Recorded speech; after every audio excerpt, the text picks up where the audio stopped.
Mga kababayan ka-Pokemon, welcome po kayo muli sa Just a Trading.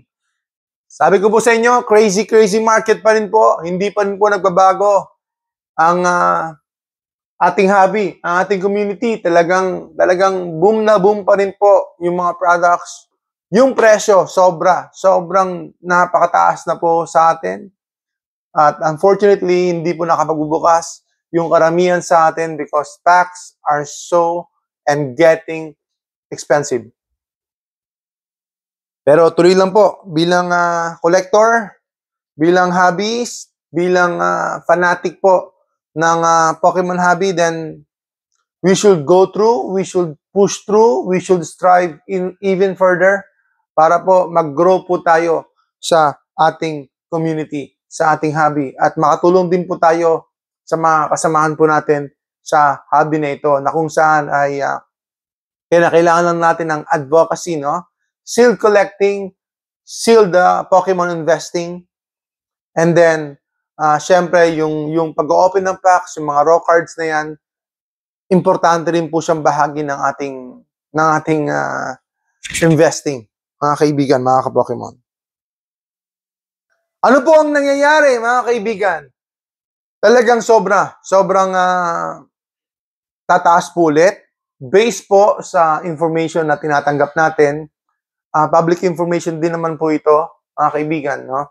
Na kung saan ay nagtataas din po ang presyo sa Toys R Us, sa Toy Express. Yung kanilang retail price po ay hindi na po retail price. So they are increasing their prices doon po sa market value. And then ganoon din po sa US, yun po yung kumakalat. Nag-i-increase din po sila ng value paunti-unti. So hindi na po talaga retail price, especially po for Prismatic Evolutions, na itinataas din po talaga nila yung mga price po ng Prismatic Evolution. So, yun po ang nangyayari ngayon, na talagang tatanggapin po yung mga changes na yan ng consumers like us or ng mga resellers. We have no choice but to follow the flow, to follow the process, kasi we are at the lowest supply chain, no? Nasa dulo po tayo ng supply chain po ng mga Pokemon products. So unfortunately, talagang sasabay po tayo or kuha po tayo ng mga items na overpriced po. So kung gusto natin, then it's all up to you. It's all up to us kung paano tayo mag-a-adapt, kung paano tayo mag-a-adjust, at kung paano tayo susunod at mag-go with the flow. Kung we are going to skip this set, Prismatic Evolutions, or keep on going, so it's your choice. Bahala po kayo. This is not financial advice. Ano lang po ito, opinion ko lang po ito. I'm trying my best to be transparent and to be open-minded as possible para po sa future po ng hobby na ito, mga kaibigan. Ako personally ay magtutuloy-tuloy lang po. Magtutuloy-tuloy lang po tayo, mga kaibigan. Ako personally, magtutuloy-tuloy lang po ako, especially po sa Prismatic Evolutions. Tuloy-tuloy lang po ako sa pagbubukas. I'm trying to catch those evolutions, and then yung God Pack po. Ayan, ito, Surging Sparks naman ito.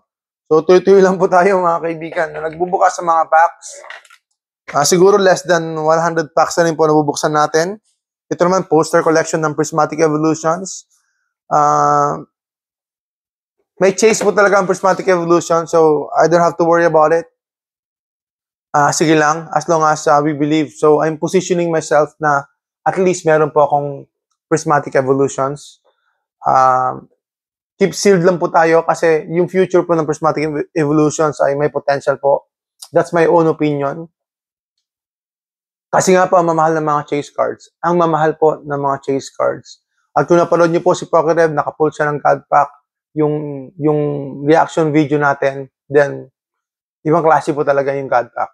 Ibang klase po talaga yung potential po ng Prismatic Evolution. I think ang gusto po ng Pokemon Company ay maging really expensive po ang Prismatic Evolutions. Parang binibuild nila ito na ito yung pinaka-modern, ultra-modern collectible nila, mga kaibigan. So, we don't know what the future holds, pero I will take my chances. I'll take risk dito po sa Prismatic Evolutions. Kasi kung we are not going to take the risk, then wala po tayong chances for the future. Wala tayong hope na inaasahan. At least meron tayong hope.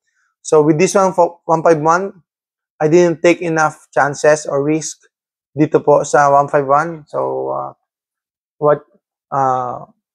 what you saw, you reap. Kung anong ginawa mo, then yun ang iyong aanihin. Kasi we didn't take enough risk. Pero syempre, risk po yun. So risky. Risk po yun. So risky. So we don't know what's gonna happen.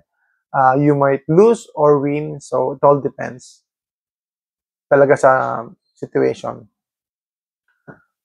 Like for example, this one over here, EV Evolutions po ito na box. I didn't take enough risk. Ang binili ko lang dito, 3 piraso. Binenta ko yung 2 at naiwanan po yung isa. So I think this is a very good box. Maraming may gusto nito. Pero nga, iisa lang yan. So personal collection ko na lang. I'm not really selling it. At mag-grow pa yan, mag-i-increase pa yan in value. Especially in the long run. For the longest time na i-hold natin yan, alam ko ang tataas ang value niyan. Mga kaibigan, mga ka-Pokemon. Lalo na kumakain na ng panahon itong Sword and Shield set. So, yan po yung evolutions. I didn't take enough risk. Ibig sabihin, I should have bought more. So, yan po yung general mistake natin dito sa hobby na to so far, na I didn't buy enough. So, I didn't buy more. So, I should have bought more, pero kulang sa budget or masyadong scared mag-take ng risk. So, yan po mga kaibigan, no? It's all up to you kung ano yung appetite nyo sa risk. Kung talagang risk taker po kayo, bahala po kayo, no? Bahala po kayo.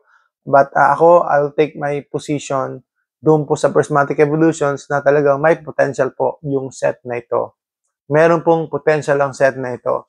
And tuloy-tuloy lang po yung mga tao magbubukas ng mga packs because mayroong God pack, mayroong Evolution na sobrang mahal, mayroong Sunbreon, mayroong Leafeon, mayroong Vaporeon, and every Pokemon lover ay meron po silang specific na character na gustong-gusto, and most of them are Evolution family. No, andun po sila. Vaporeon, Flareon, Jolteon, gaganda po nila talaga. Even Eevee, at ayan, tinan nyo nga po yung PC. Yung PC po na Prismatic Evolutions, sobrang mahal na po ngayon. I think nasa $300 megit na po. Open na po ito. Open na po itong Prismatic natin. Regular ETB lang. And nakakuha rin tayo ng PC but so limited kasi pricing na po sila. Sobrang mahal na po. But at least nakakuha pa rin, mga kaibigan, mga Pokemon. So, Prismatic Evolutions, abangan po ninyo anong mangyayari, what the future entails, ano kayang papalaran ng kinabukasan na yan o ng mga araw na darating, bukas, sa susunod na taon. Ano kayang mangyayari sa Prismatic Evolutions? So, look at what's happening with the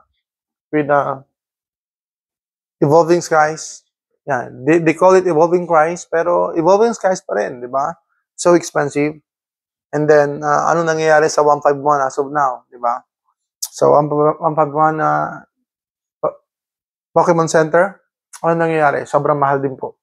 Pero iba pa rin po talaga ang Prismatic Evolution. Sobrang bilis at sobrang in demand.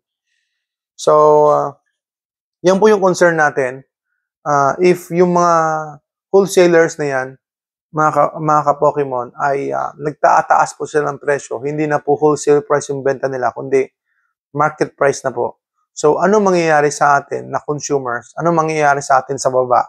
Kung paano tayo bibili ng mga products niyan. So, generally, hindi na po regular yung... ngayon pa nga lang, hindi na regular eh. Lalo pa kaya kapag yung puhunan ng mga retailers ng Prismatic Evolutions ay tumaas na rin po. Magdoble na rin. So, lalong tataas po yung presyo.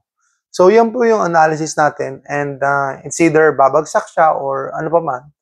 Babagsak or tataas. Hindi natin alam. Pero yan nga po. Naniniwala po ako sa product na talagang may potential. So, yun lang po mga kaibigan. So, I'm taking positions po. To be transparent, I'm taking positions not as much as I want. but I'm taking positions. I'm taking position not as much as I want. Kasi nga, sobrang mahal na rin po yung prismatic evolutions. Ang ibig ko sabihin, at least meron po ako. Yun lang. At least meron po ako na nakatabi. So, yun po mga kaibigan, mga ka-Pokemon, yan po ang aking sharing sa araw na ito. Mission Impossible po tayo, mga ka-Jesra, mga kababayan ka-Pokemon. Mission Impossible po tayo. Hopefully, you keep on supporting us, you keep on helping us, and you keep on subscribing and sharing po yung ating content. Salamat po, mga kababayan ka-Pokemon.